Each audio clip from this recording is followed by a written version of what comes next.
Welcome everyone. Thank you for coming to the LiDAR Special Interest Group session number 2. We're excited to have you. Mark, do you want to get us started? Sure, let's get rolling. Yeah, I want to remind everybody that we'll answer questions from the Q&A that's on the sidebar. I think you guys are all pros now. And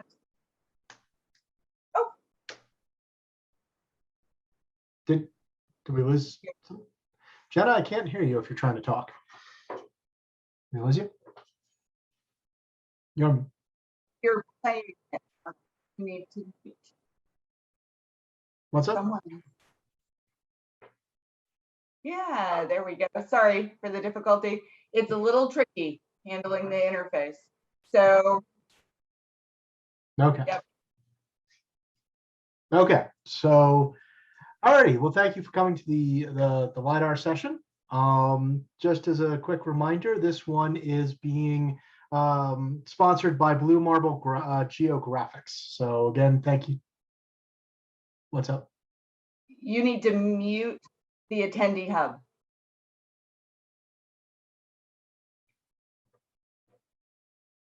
I'm not sure what that means. On the interface in the attendee hub.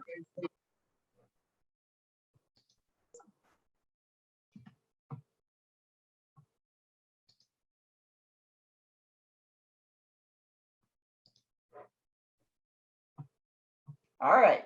Sorry, guys. A little disconnected. So I think we're there now. Sorry for all of that confusion. Am I in two places? Is that because I didn't sign into anything else? Okay. I think it might have been me. We'll see. Okay. It's like I did what I did last time. Okay. I was like, I don't know what I'm doing. Okay. Anyway, seems to be working now. Let's roll on. Again, thank you to Blue Marble Geographics for sponsoring this session. In our first, I think, ever dual presentation, we have both Chuck Powell and Cory Archer, both from WestLand Resources. Chuck has been providing graphics and mapping support on a variety of environmental, cultural, and biological projects, and specializes in GIS using ArcGIS and AutoCAD programs since 1993. He has also trained outside staff in the use of Esri desktop and web applications since 2007, and he currently serves as the Geo mentor to 2 schools, introducing students to GIS. Cory, on the other hand, has worked in all of WestLand's sectors: natural resources, cultural resources, engineering, land surveying, and GIS. And in case he had some free time, he also became an FAA Part 107 pilot. Cory and Chuck, thank you so much for being here today. And why don't you guys take it away? Sounds good. Thank you, Mark. Now here, share our screen.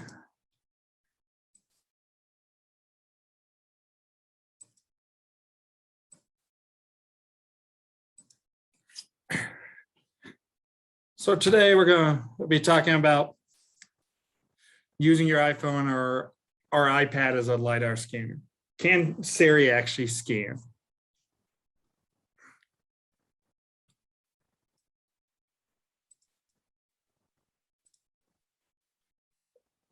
In 2020, Apple unveiled their new iPad Pro with the LiDAR scanner. They had a forward-facing LiDAR scanner for face recognition. And now for just that tool, now they have it on the rear-facing to use in apps. It is only available on the Pro models of the iPad 2020 or newer, or on the iPhone 12 Pro or newer. We couldn't find a lot of specs on it. We did find this project on the left is the rear facing, the one that we use for the apps. And you can see the spread is not very dense. It's more geared toward room size scanning as compared to the forward-facing scanner for the face recognition, trying to get the small details of the face. This This is in the 2020 version of the iPad. I'm not sure what has been improved on the iPhone 13 and newer. We looked at two apps, Sitescape and 3D Scanner app. This was more of a fun project for Cory and I. Kind of brainstorm to come up with a project for us, and we decided to look at our new Apple iPads that we just purchased and what we could use it for beyond collector and survey entry library that we bought it for. So we had no money to spend, no company budget on this one, so we looked at free apps. So we found two, Sitescape and 3D Scanner app. Very, catchy name there. Sitescape, free. Like I said, that was one of the deciding factors. Ability to export. We wanted the LAS files, the point cloud. So we looked at apps that wanted, we could get the point cloud. On Sitescape, you could export to a PLY, a polygon file format, and E57, another, now Polygon did point cloud deliverable that you can export with other software, including free software on your PC to export to LAS, which is a point cloud. The other app, 3D Scanner app, could export right to a point cloud, right from the app. You could zip it up, and you can export all the other functionalities.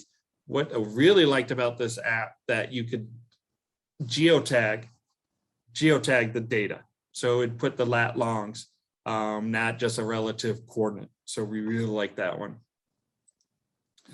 So like I said, LAS georeference, PLY, and other formats, including surfaces, the geotagged images that it took pictures while you're scanning to colorize the point cloud. So you get all that as well with this one. And this was our winner. We decided to use this one. So here are some screenshots straight from the app. You can see these are the point clouds that we got. Oops, sorry. On the left is a corrugated metal culvert with riprap around it. On the top right is kind of a erosional feature right outside our buildings. And then we have the concrete culvert right outside our buildings too. We didn't venture very far for our testing. It was all just around our buildings, seeing what we could do inside, outside. Most of our work is outside, especially on the environmental side. So we really wanted to see what we could do outside.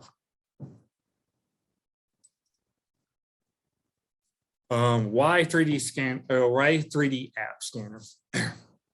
The biggest one was export LAS directly. No fooling around with other software to convert. It could go right into GIS or CAD. So that was really nice. It seemed to work better in bright sunlight and also in the shade. It just was an overall better outside. The other issue we came up with on the Sitescape, it is not it's not configured for the latest update on the iOS.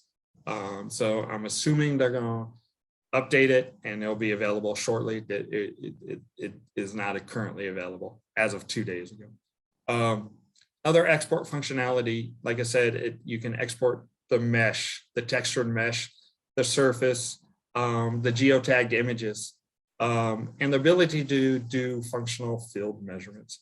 You can point on or pick a point on the screen and another point, and you can get measurements, both X, Y, distance and height.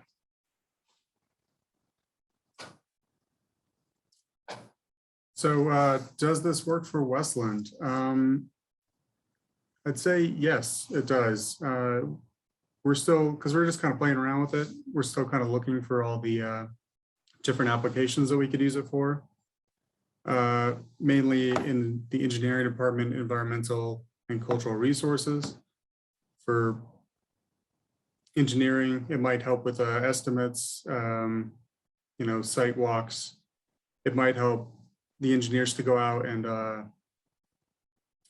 get a good scan of a small site, and then better be able to direct the surveyors and what they actually need collected, or maybe revisit stuff later when they're doing their drawings, or stuff like that. For environmental, definitely with my experience, mapping bat habitat could be interesting, because that's usually in small spaces, small mine adits.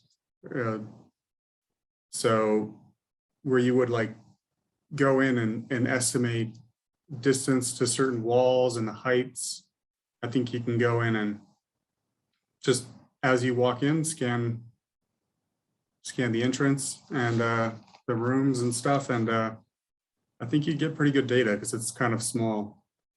But also possibly erosional features and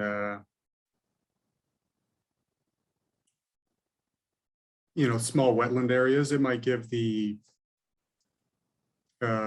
client, the project managers, or the people writing the report kind of a good way to visit the site without actually stepping foot on the site, because sometimes you don't have the opportunity to go out to a site and see it for yourself. And photos are nice and maps are nice, but it's just one more tool to help you see a site, or for them to show clients or somebody.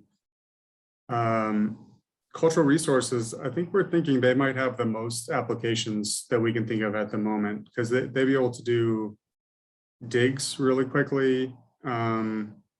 Small rock features and stuff show up really well. So they might be able to actually collect data quickly and then take measurements and stuff back at the office, not in the heat. Or there's times when showing the client or different tribes information, and they might not be able to go out to the site, but you can show them in detail what you're finding. So I definitely think there are applications. I think, like Chuck said, this is kind of a weekend project, and as we get more into it and get more departments involved, I think we'll find more applications with more people thinking about it and starting to use it.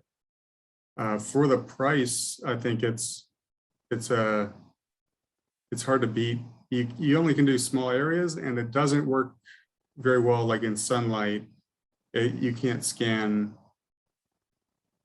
too far, so you have to get kind of close, and you're kind of limited to how much time you can spend scanning. 2 to 3 minutes for each scan, and then you have to kind of start stitching them together.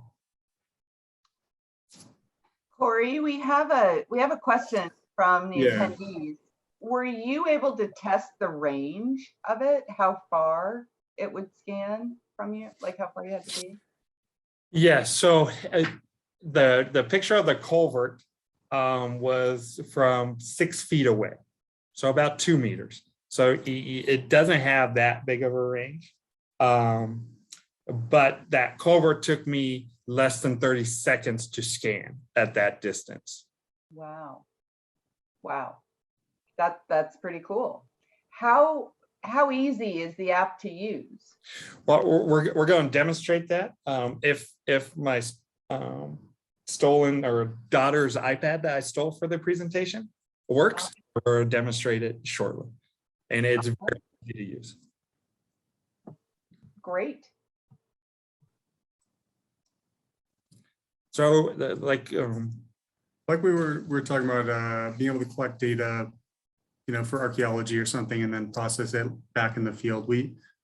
Here's a picture of us just doing some rocks and stuff that you might, they might need to take measurements on after the fact. And as you can see, it's a pretty clear image, and we've kind of been playing around with the accuracy that you get from the measurements, and they're probably good enough for what we need. They might not be survey grade, but Yeah, definitely not survey grade. But for illustrations and the type of reporting we need to do, we believe that it is good enough, or it will work for us.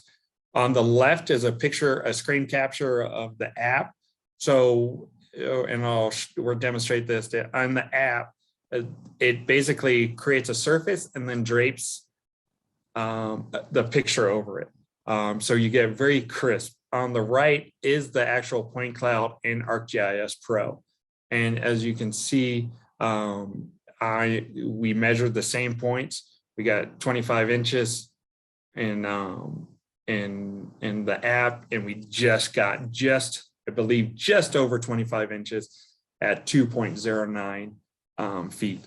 I'm used to metric, and so I have to change a couple settings on the app to get it back to metric. And that's just a comparison of what you can do. And like I said, we were just looking for the LAS point cloud. We have not played with the surfaces and the texture meshes at all. We wanted to play with the LAS files, the point cloud files. Chuck, can you speak a little bit to what kind of memory resources it consumes? Yeah. So it depends on the scan. So we did a retention basin outside our building, and we'll show that coming up.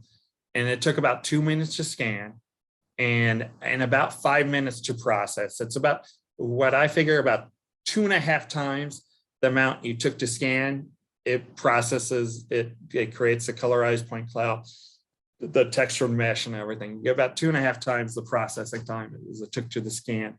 For that 2-minute scan, with all the data that you can export as one zip file, it was 311 megs. And that was, I think, 4.5 million vertices, and I want to say 1.7 faces,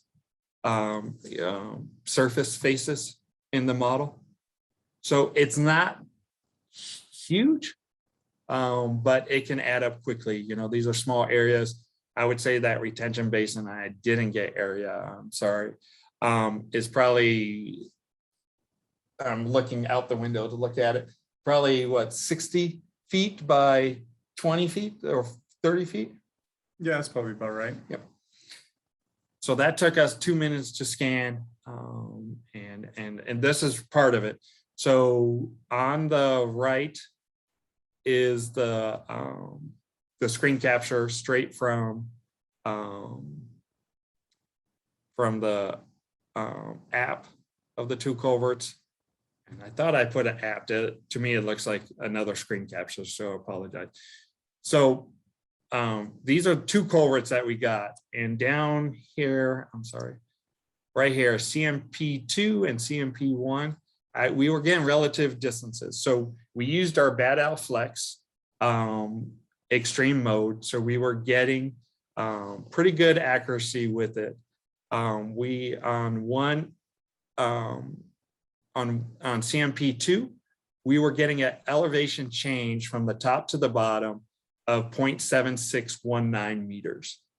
When we measured that in ArcGIS, we were getting a 0.73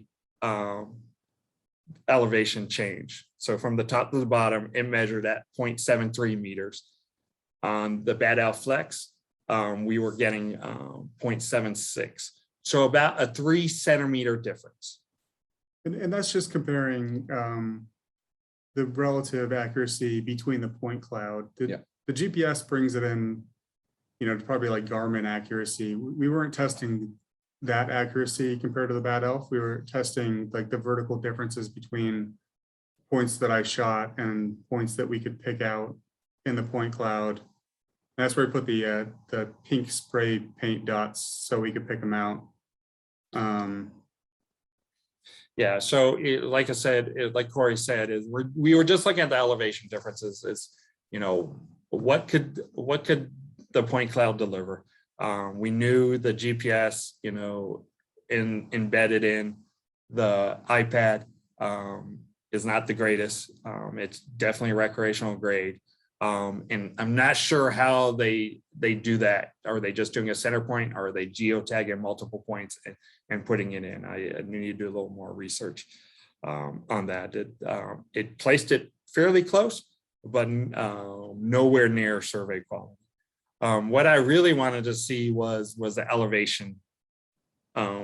What elevations was it giving us? So we went from point to point, and what was the elevation difference, or rise or fall? And that's what these numbers are. A lot of it came in at that 0.5 or 0.05 meters to that 0.06. So 5 to 6 centimeters, about 2.5 inches difference on some cases. So definitely not survey grade quality, but for illustration purposes, getting some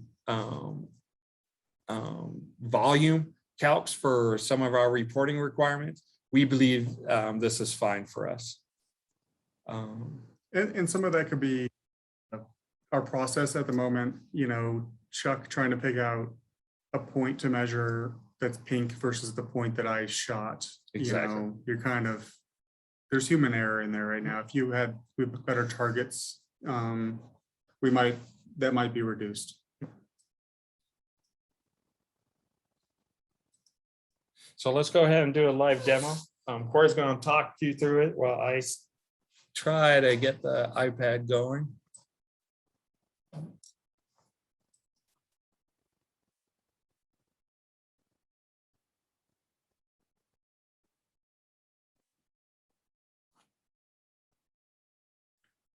So using the app is pretty simple.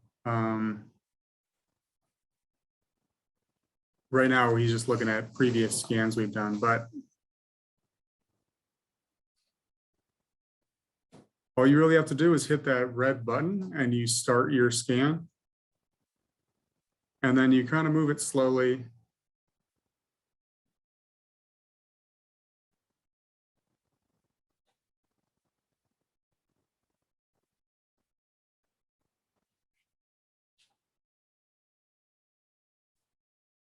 And try to get good coverage. Sometimes it's hard to tell what you've scanned and what you haven't scanned, because once you've finished scanning an area, it kind of just goes back to an image.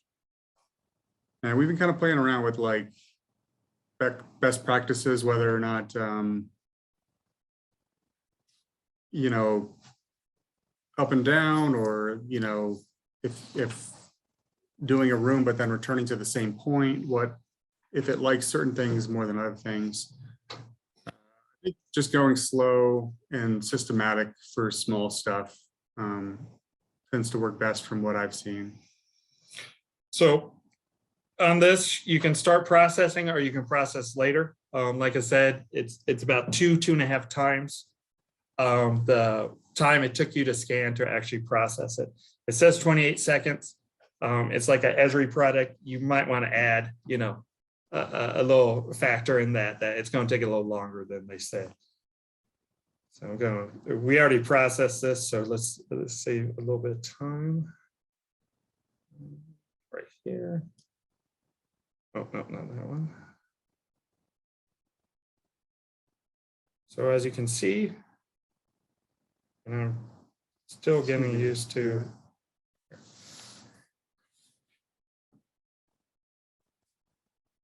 Sometimes the screen control is a little difficult. You have to use 2 fingers to adjust it and all that. So you can see the detail you're getting. So it's actually draping the image over. So that picture of owls, you can see the texture in the vase, on the little cactus figurine, our alarm code or alarm pad. So it's doing that on there. So you can see that owls. So it actually does a good job on this. And then go ahead and choose the different options. So you can do the intensity. This is the intensity. So in that point cloud, it's giving you the RGB value. It's giving you the intensity and so forth. There's also the ability to, you know, switch to the, or that's the RGB, I'm sorry. There's a point cloud. So that's what you're going to see as the LAS file for that scan. Like I said, it's really geared toward indoors. I think that most of the intended uses is for interior decorating, small construction and so forth. So you can do the measure right in here. You can click on one point and another point, and it gives you, it's a 30-inch table. You can export that out as a note as well. But we envision this of scanning it, coming back to the office and doing the measurements in a nice air-conditioned cubicle, as compared to when we usually send our field folks out to Yuma in July. So we try to, give them the best of all climates. Let me go through some of the example ones that we've done. This is the rock pile that we were talking about. Having the archaeologists use this to start documenting some of their features and so forth, that they could have the pictures to have that 3D ability to illustrate it a little better, and look at each rock and give dimensions on each rock if they need to go in there. Like I said, this, you get the point cloud. That's what the kind of the point cloud is going to look like. Each one of those is a 10, and that's each pixel. So that's what the LAS point cloud is going to give you, is each vertice of those small triangles. The other app that we looked at didn't make a surface and drape the photo over. It just colorized the point cloud. So this does give you like a really crisp image of what you're looking at. Guys, you got about 3 minutes left, just so you know. It'd be very helpful. Chuck? Yes. We have a question. Do you get a tighter point cloud if you're closer to your object/area, or have you noticed that? Yes, you do. But I think at the scale that it has a range, it's not going to be that big of a difference that I noticed. As it goes out, it's going to spread. But we're shooting from 6 feet and closer. It will. It doesn't seem to have that much effect. So we try. I think the optima is about 3 feet. That I think seems to work the best, especially outdoors. But this one, real quick, and we'll get out of it after this one, is the retention basin that we were talking about. If I can, you can see we've done a few.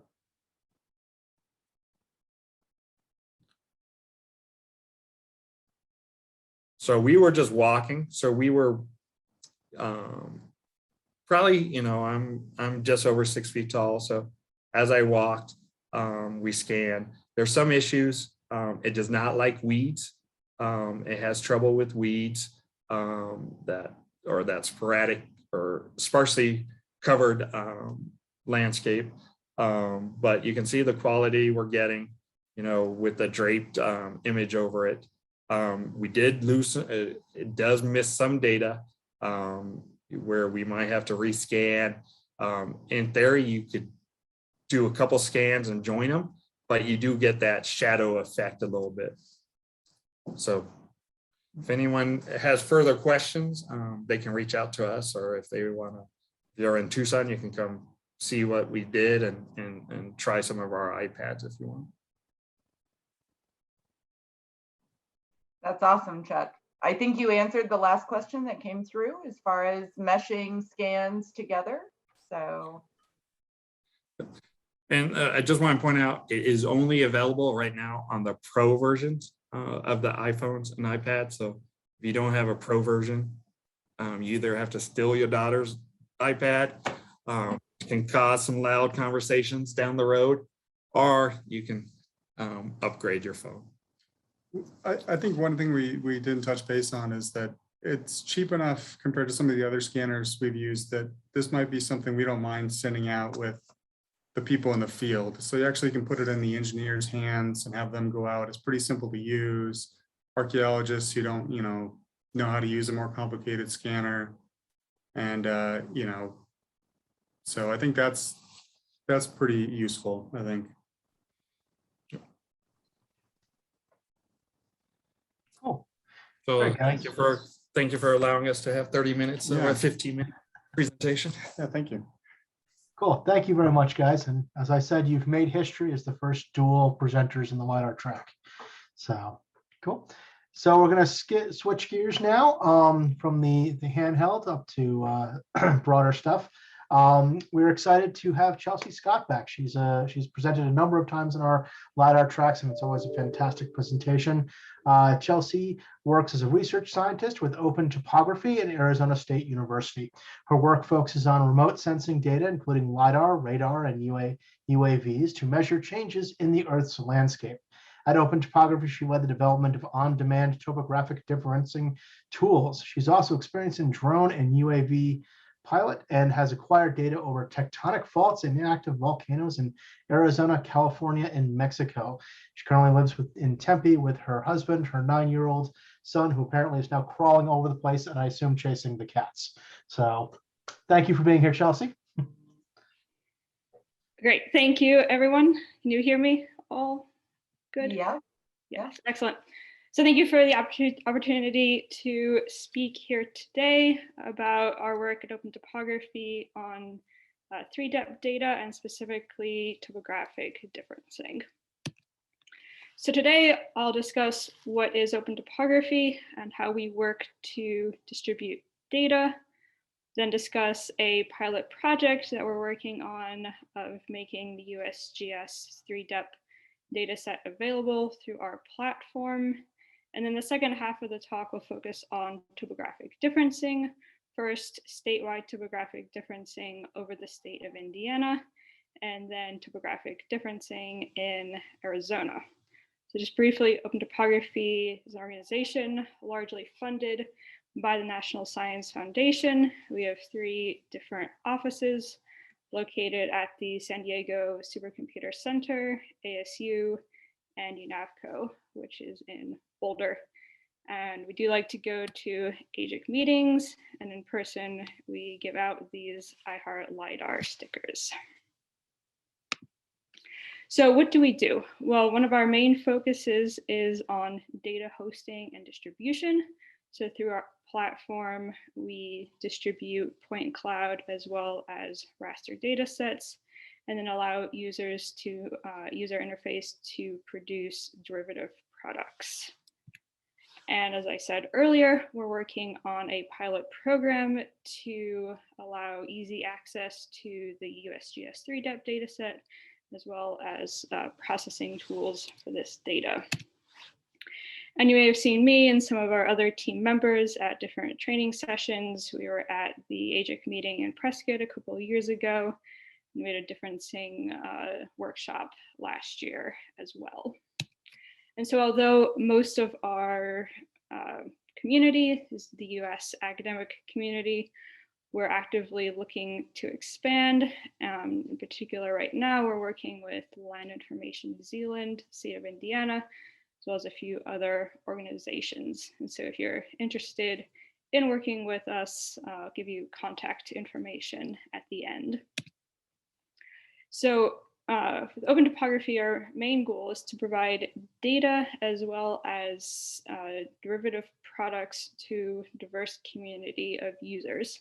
So we want users to be able to come to our website. Users are beginner people to GIS, and also people that are experts, and for them to be able to get the data sets that they want ease, and then to be able to move on and do what they want with that data. So we found that the majority of our users do want fairly standard products such as DTMs or DSMs, but we offer also the raw point cloud data that are easy. Both sets of products are easy to access and download from our platform.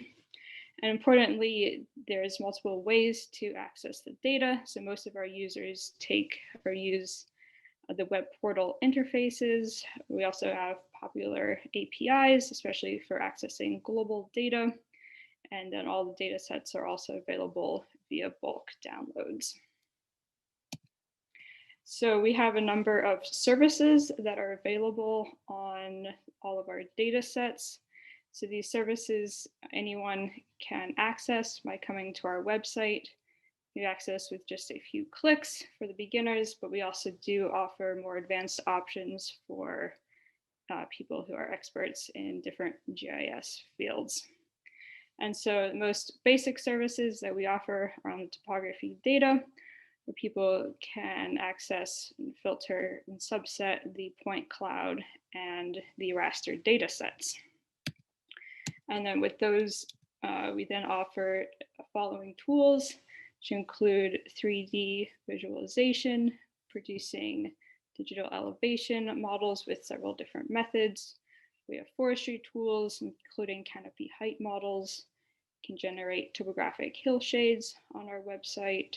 Our newest tool is Contour Line Generator. There's also vertical differencing, which I'll discuss in a few minutes. And then the two tools that really take advantage of our resources at the San Diego Supercomputer Center are sort of 3D differencing and hydrology tools. So if you come to our website and you do any of these processes, you can be on a fairly simple laptop, your office or your house, and you press run, and then all of the running will happen at the San Diego Supercomputer Center. So our platform also broadens access to supercomputer compute resources. Discuss two of our partners. First is the New Zealand National LiDAR Program, and they are working to collect nationwide LiDAR data similar to the USGS 3DEP program. And Open Topography formally hosts all of their LiDAR point cloud data. It's currently 44 data sets on our website. And we work closely with Land Information New Zealand for advertising their data and for ensuring that their community can get what they want from the data set.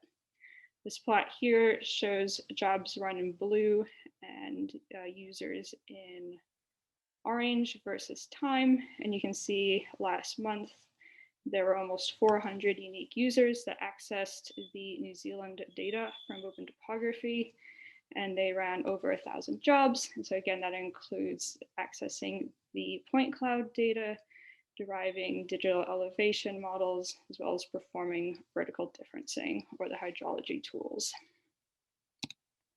We've also worked closely with Indiana. We host their 2011-2013 statewide LiDAR collection. We host this based on support from a number of agencies in Indiana. This is Open Topography's most popular data set. We've had over 40,000 jobs run by over 5,000 users.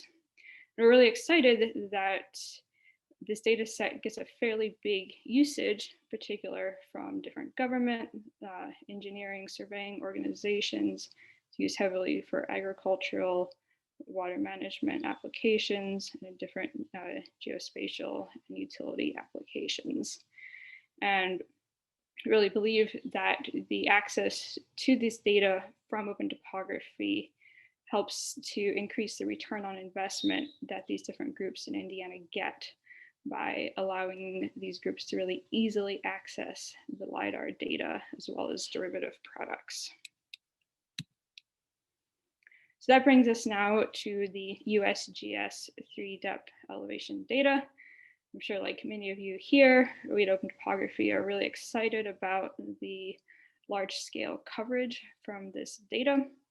And so we've developed in a pilot project a pathway for our academic users to seamlessly access the 3DEP data, as well as generate derivative products that I was discussing earlier.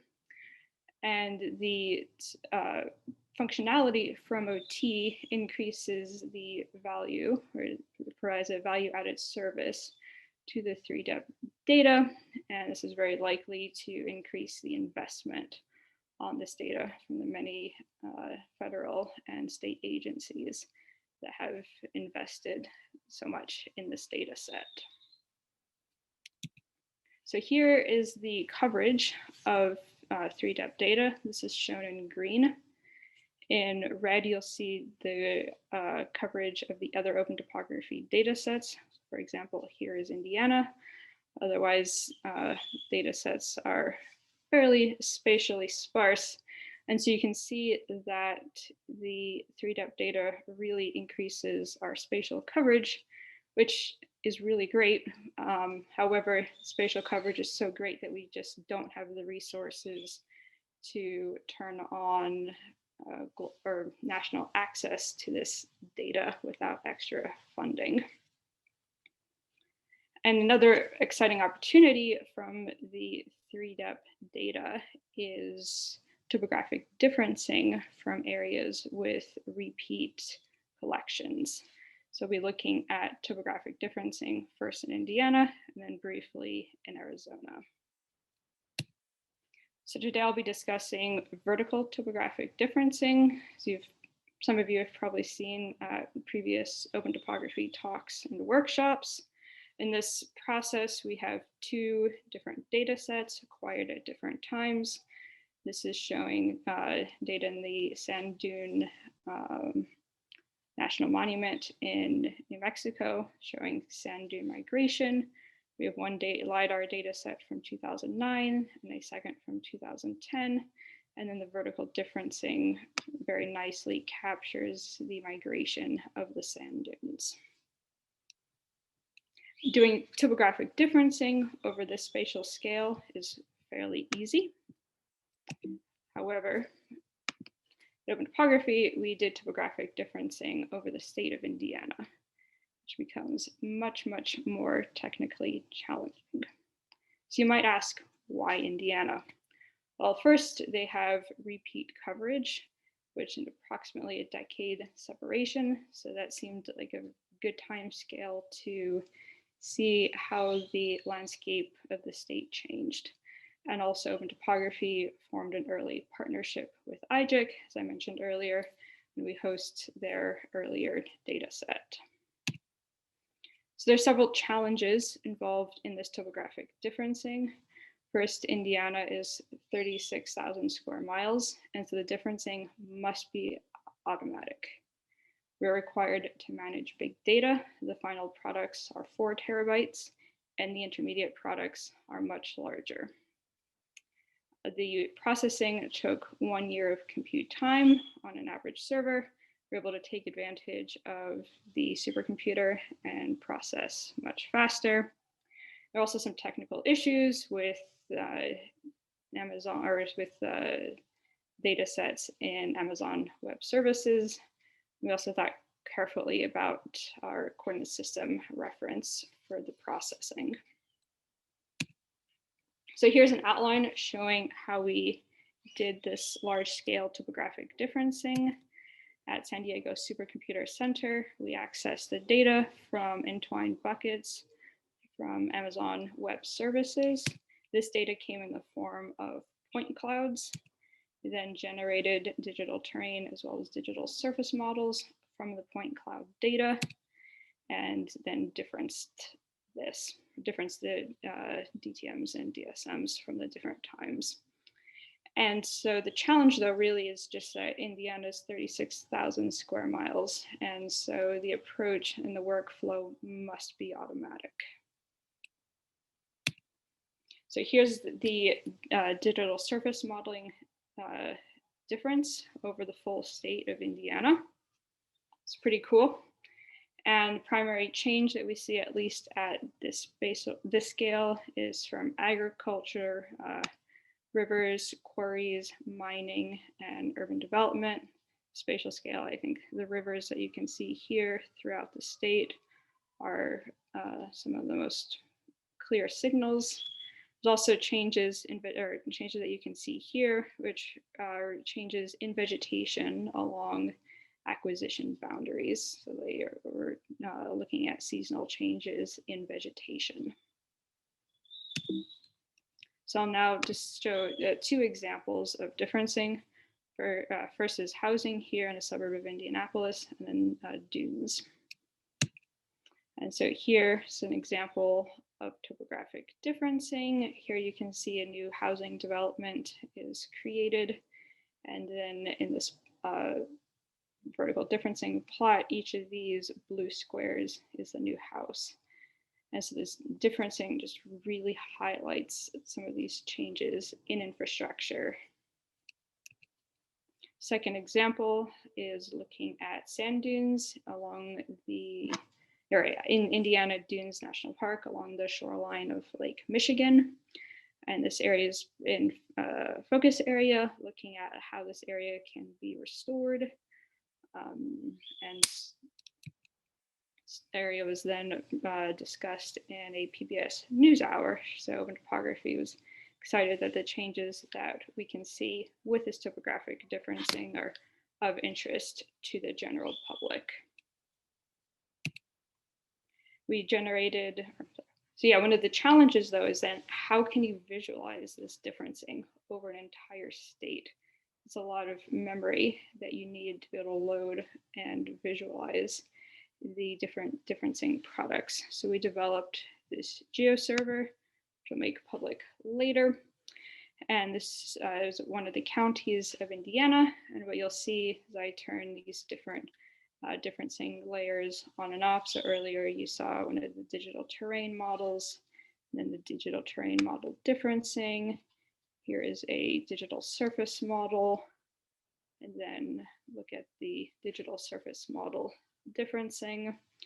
Another product that we generated was the Canopy height models from both of the sets of LiDAR data. And now we're going to zoom into this area and just appreciate of how fast the LiDAR difference loads.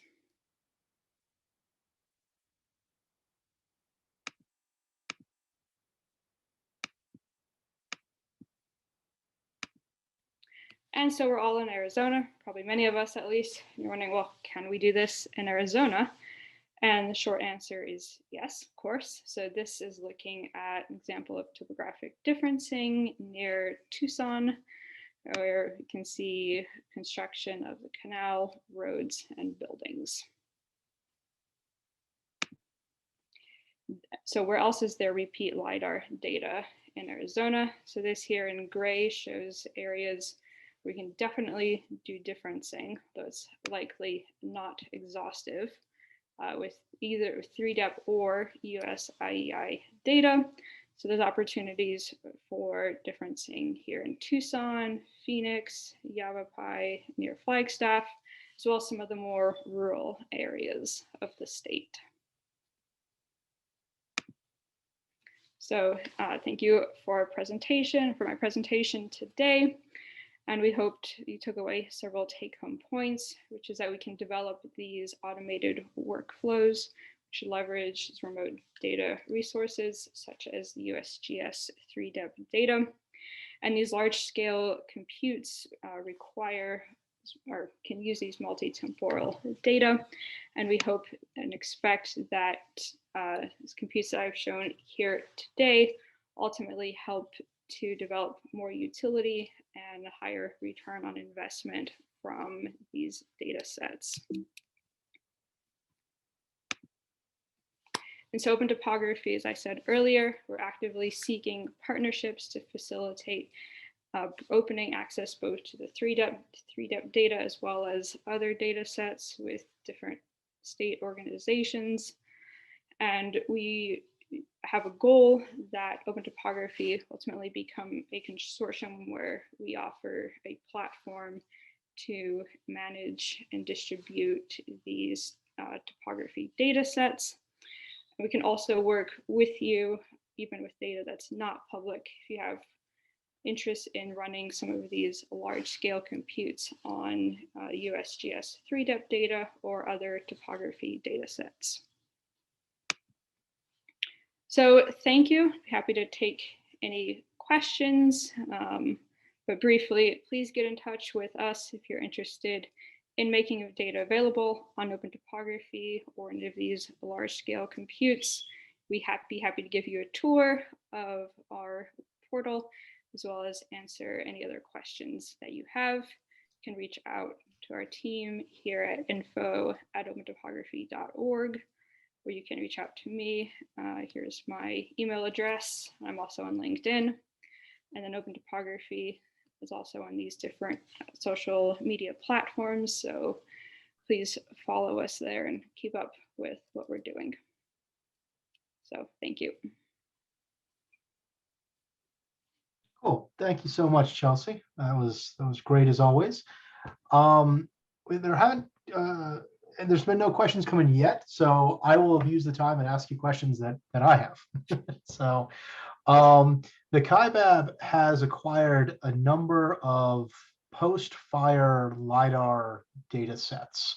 Some are for controlled burns, others are like the Mangum fire, which was devastating and about 70,000 acres in total. Have you guys given any thought, or what are your thoughts on what could maybe be done with Open Topo and post-fire? And I see canopy height models and change detection. I feel like a lot of the tools are there. So yeah, we're actually working with some fire organizations in California to explore that question. And at least at a large or general scale, Open Topography tools and sort of then data sets do have access to the tools at San Diego Supercomputer Center. And so any tools that we develop for fire can easily be run on a desktop with people that aren't particularly experts in either GIS data or running some of these compute intensive algorithms. We do somewhat lack people that have expertise in fire and the like, and so we are actually now also looking for collaborators, for people that would actually be able to help us develop some of these tools for the fire community. Cool. Well, I think we would definitely be interested in maybe talking more. I've got tons of data and people who like to light things on fire. So I think it would be fun.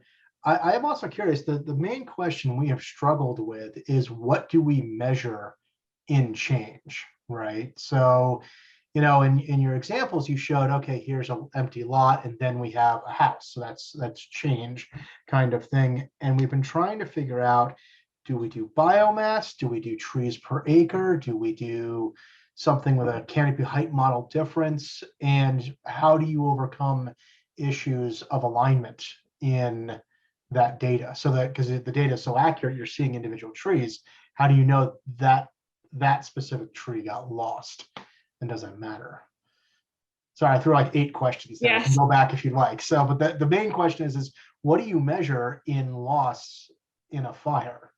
So, I mean, I would, as the fire expert, I would a little bit turn that question back to you. And so you can see, if you go back to this, that actually there are these fairly large flight alignment errors that you can see in the north-south or east-west direction. They are mostly from the earlier data set, which you can confirm based on where they're located.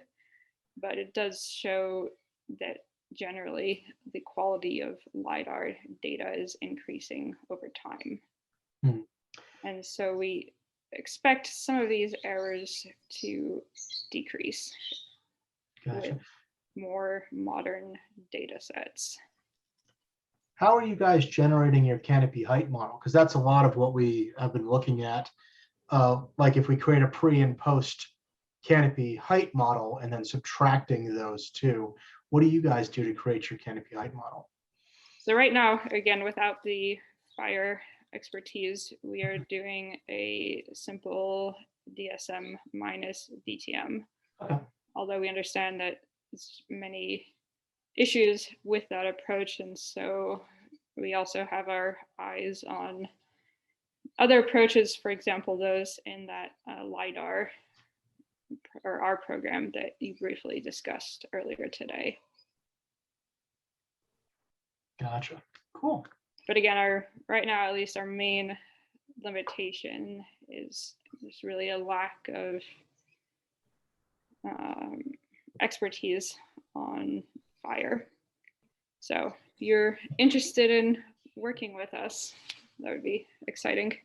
Definitely. I mean, we just acquired our Magnum Fire LiDAR data, and we have two others that are varying types of fire. Magnum was destructive and, what we call black stick, which is where it wipes out everything. We also have Castle, which was a prescribed, well, not a prescribed, but a managed for resources and a fairly low burn kind of one. And we've got sort of one in between, which was Ike's. And so we've got these post-fire data sets that shaped the landscape very differently. And we're curious to try to figure out, what do these tell us about how we do this and what's an effective way to model? So I think that would be great. I think looking at a lot of your tools and your supercomputer, especially if you saw my presentation earlier, I'm jealous and would love to do more with it. So I'll drop you an email and maybe we can down the road in the new year chat more about how Open Topo and Fire can collaborate a little bit more. I think that would be great. So. Yeah, that would be great because we've developed pretty good and efficient use of these tools for different topography data sets. But yeah, we're missing that fire expertise, at least right now. And Jenna's reminding me that's not all about me, that there is a question in the chat. Of course, it's all about you, Mark. It's always So Chelsea, Jean-Ray would like to know if it is possible to do this differencing using FODAR point clouds. What is FODAR? Mark, do you want to? Sure. Structure for motion is how you may have also heard it. Okay. Yes, and so the short answer is yes. And in Open Topography, there's a few areas, at least one in Central California, and I can email you the link if you're interested later, where you can actually do hybrid differencing of SFM or photogrammetry data with LiDAR. And certainly if you had two photogrammetry data sets that you could put into raster form, then the process for topographic differencing is identical. Nice. That's actually something that's the other side of how we've been looking at fires, because we always acquire high resolution imagery post fire. And so one of the things we've looked at is, can you compare LiDAR to structure for motion to look at post fire impacts kind of thing?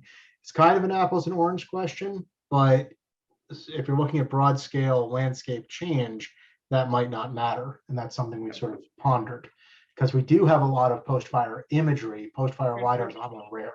So yes, it's kind of considered. So. Yeah, currently, at least most of our compute tools require point cloud data, although this can come from either photogrammetry or LiDAR. But we do host a number of ortho imagers as well.